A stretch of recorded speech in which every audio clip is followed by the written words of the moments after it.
Okay,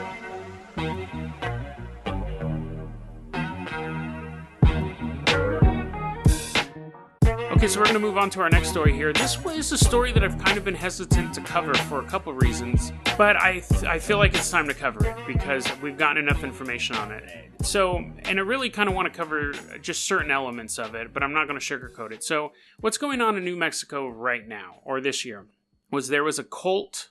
That's the best way to put it. Again, it's like a breakaway cult like the Restoration. There was this guy, his name, and I'm going to again have trouble with everyone's names, Siraj Rahaj. Siraj Rahaj. We'll call him Rahaj. He kidnaps his son, his 3-year-old son, from Georgia, from the mother of the child. And him, his current wife, his 2 sisters, and 11 other kids all beat feet to New Mexico, where he builds a compound in the middle of the desert. And he believes, he has quite a few wacky beliefs. And this is why people are like, oh, you know, it's all about anti-Muslim stuff like that. No, these guys are as fringe as the Westboro Baptist Church or the Restoration or any sort of breakaway religion. Because what Rahaj believed was that his 3-year-old son, who was severely physically disabled, was possessed by demons. And by exorcising the demons from the child, he could save him. But what happened was the child died. The 3-year-old little boy died. And Rahaj's answer was, oh, but Jesus, now that he's dead, Jesus can use his body to resurrect himself, and then he'll come to us as militant Jesus. And he will teach me and my sisters and my mom and these 11 other kids we have who we should kill in the upcoming war. Now, none of that is mainstream Islam. That is all complete. Those beliefs are just completely as wacky as anything else. Islam does have a more militant version of Jesus, who will come back, but not in the form of a 3-month-old disabled baby who's exorcised. Like this guy obviously has some mental issues, and the guy. So he picked the kids up and left. He was facing a kidnapping charge. The government's been looking for him, and to show that this isn't an issue of prejudice against Islam, the person who turned him in was an imam. He found out through one of his parishioners that there was this family in New Mexico that had run out of food, and they were trying to get food or money from a relative, and that relative went to the imam and said, hey, I know where that guy's at who took that kid. And the imam's like, find out where he's at, and I'll call the cops. So this isn't an issue of this Muslim worldwide conspiracy thing.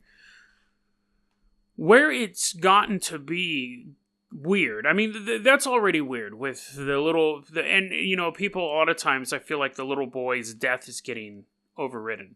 But anyway, so the cops go out there. At first they're just investigating this missing kid. And then they go there and they find all these children. They're completely malnourished. And the cops are like, oh, great. You know, this sucks, you know. And then they start finding out stuff about, like, your kids are shooting guns, but they don't have enough food to eat. And then they're like, well, okay, you know, we'll handle the malnourishment thing in a second. Where's the kid we're looking for? Where's the kidnapped kid? And Rahaj was like, I don't know where he's at. So now they're very, very suspicious. They hold the adults in custody. I think the kids go to foster care. They eventually find the remains of the 3-year-old boy, and that's when it comes out about the botched exorcism. They couldn't get the demons out, and the baby accidentally died. And so the parents, all the adults, were being held there. They're going to try to bond out. They were trying to get their bond done, and this is where the story gets ridiculous. So the defense lawyer goes, hey man, the only reason why we're bugging these people is because they're black Muslims. If these were white Christians who believed in faith healing and things like this wouldn't be an issue. America has a Second Amendment. You know, people can shoot guns, people can teach their kids to shoot guns. And that argument worked. They bonded out. The judge said, I don't think they're a threat to the community. I only am looking at the evidence about mistreating the kids. I'm not looking at the evidence of anything else as far as like the shootings go. I don't think they're a threat to the community, and she lets him walk. The man, Wahaj, was not able to be let go because he was still being held on a warrant for the Georgia kidnapping. But the women, she's like, I don't see any reason to not let you bail out. Here's the thing. I get that argument to a point that you could say, well, I think that the reason why you're just picking on them because they're black Muslims. You would let any other group shoot guns and do faith healings and things like that. That's just on the face not true. Absolutely not true. And we have the perfect example. It's Waco, Texas. We've had Ruby Ridge. We've had multiple groups that have done less. These people had a kidnapping charge against them that have done less and had violent raids put against them. So this argument doesn't fly. But the reason why I think this is an important story is that most people don't know about it. Most people heard a little bit about the compound in the beginning and then don't really know about the weird details. So these people are actually mentally ill, and they're mentally hurting children, and they were planning to shoot up other schools. This should be a trifecta for the media. They should love this stuff. It involves religious insanity, it involves school shooting, it involves guns. But they're just kind of like, eh. And I don't necessarily think it's the Muslim angle, because the fact that they're Muslims, I think, is not even really relevant to the story. They could have been any religious group.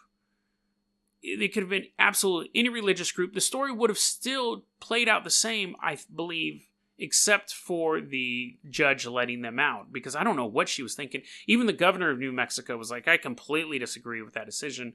And luckily, the federal government disagreed. They scooped the women back up. And they said, nope, we're pressing charges against you. So bizarre. The whole story's weird. It's one of those stories that involve, again, I always say, paranormal, conspiracy, and true crime, they all kind of meet, and this kind of does this. I can't understand why the judge didn't consider these people a threat.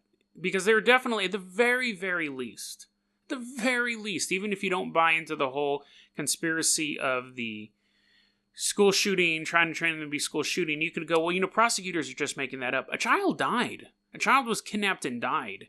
So my question is, why would the judge go, no, I'm going to let him go? Was race an issue? Did she not want to seem racist? Did she not want to seem Islamophobic? Was it something coming down from the government? Did she just have access to different information than is being released in the media? I don't know. But again, this story, like most of the sources on this story, are Mirror, the Daily Mirror, which is a British paper. I had to use Breitbart, which I'm not a huge fan of using Breitbart for my sources because most people brush it off. But I'll use it when that's all I have access to. US Today did an article on it. Not on the... It's funny. The US Today article was not so much about the trial itself, but the poor judge who was being threatened. So imagine the story I just told you, where we had the family who's kidnapped the kid dies, the kids are malnourished, they're raising a small army, they're saying all of this wacky stuff. This is the headline for and then the judge lets them go. This is the headline for the USA Today article. Judge in New Mexico compound case threatened after ordering release of Muslim family. That covers none of the main points. And again, I don't think the fact that they're Muslim is the main point. I think the fact that there is a dead kid who they thought was going to be resurrected and give them a hit list is the issue, regardless of religion. That's the headline of that article. Like, that is obviously it's, I guess, technically a factually correct headline. So I'll say this. I don't think there's necessarily a conspiracy. I don't believe in these huge mega conspiracies as far as like they want the Middle East to invade Western culture so they can destroy all us, and it's this concentrated effort to eliminate the white people or eliminate Western culture. I don't believe that. I do believe there's a conspiracy to cover up for this particular group. Absolutely. Absolutely. I don't know who's doing it. I don't know if it's someone in that town. I don't know if it's someone in that state. But come on, that's a ridiculous headline. That's a ridiculous headline. Somebody's covering up for these people, and someone is covering up for this judge, because the judge said, I was only ruling on the children being malnourished, and he didn't show me proof of that. All the cops did was talk about all the heavy weapons there. So, not the fact that the cops didn't detail they had empty cupboards, but that they had massive machine guns, and you're not concerned about that. Somebody's covering up for this particular group. I believe. Luckily, the federal government stepped in and they took these people. And Georgia's attorney general is making sure the guy's not getting out because they're filing charges against him. But come on, that's ridiculous. You can't say as a judge, I was only seeing if they had food to eat, and you were talking about terrorism, and because I was only looking at one thing and you were talking about another thing, I'm just going to put ankle bracelets on these people who murdered a 3-year-old. Weird stuff. I think conspiracies, the problem is people try to make them bigger than they are, and sometimes they are small things. Sometimes they may be, this group here has connections with this group here in the same area, and it gets to this judge and it gets to the cops or whatever. It doesn't always have to be this grand global George Soros, Koch brothers, Illuminati webbing. I think the more compelling ones, and honestly the more truthful ones, are the ones that are happening in a particular town. Because here's the thing. If they hadn't asked for food and that a mom hadn't gotten the phone call and called the cops, this group still would have been operating out in New Mexico. That kid would have just disappeared. 10 years would have went by. They still would have been operating in that area. People knew that they were there, that they had this compound, that they were shooting off heavy weapons. Nobody cared, because that's kind of how New Mexico is. But neighbors did notice that kid was missing. So why wasn't it investigated then when they go, hey, remember that little crippled kid who used to hang out over there? He's gone. People recognized him because he was a 3-year-old severely disabled, and all of a sudden they stopped seeing him. Neighbors thought something was up. How come they didn't do anything about it then? Why did they have to have Georgia coming out and calling investigators to come out there? I don't know. But it's an interesting story nonetheless. That was a clip from our daily podcast, Dead Rabbit Radio. Dead Rabbit Radio is available anywhere that you listen to podcasts. It's daily paranormal, conspiracy, and true crime news. If you want to hear the full episode that this clip came from, check the link below. Please like and subscribe. And hit that little bell, too. That does some magical stuff. Thanks, guys.